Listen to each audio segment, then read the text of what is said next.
Have you ever wondered, if tiny creatures could speak, what would they say about us? This is the story of a boy who was very proud of his strength. His name was Usman. Usman loved playing in the garden, but he had a bad habit. He would destroy the homes of ants living in the ground, chase butterflies, and hurt small insects. He would laugh and say, "They're so small, they don't even matter." But one day, everything changed.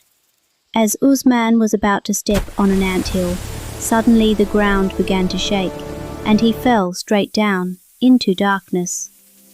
When he opened his eyes, he was standing in a massive hall. All around him, thousands of insects were sitting, and in front of him there was a grand throne. Usman had shrunk down to the size of an ant.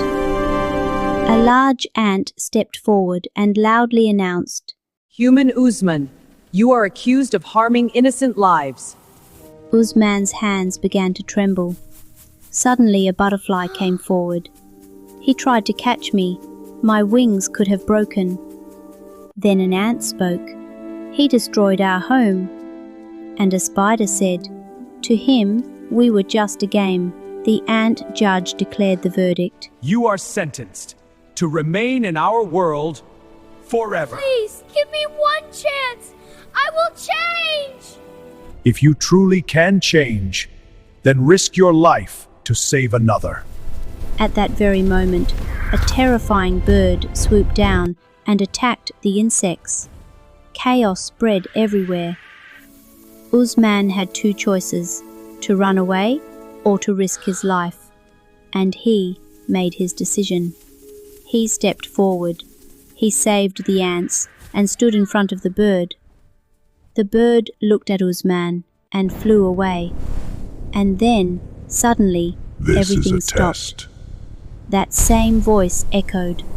This was a test. When Usman opened his eyes, he was back in the garden. Everything was the same, but Usman was not. He bent down, looked at the ants, and softly said, "From today, I am your protector." And from that day on, he never hurt any small creature again.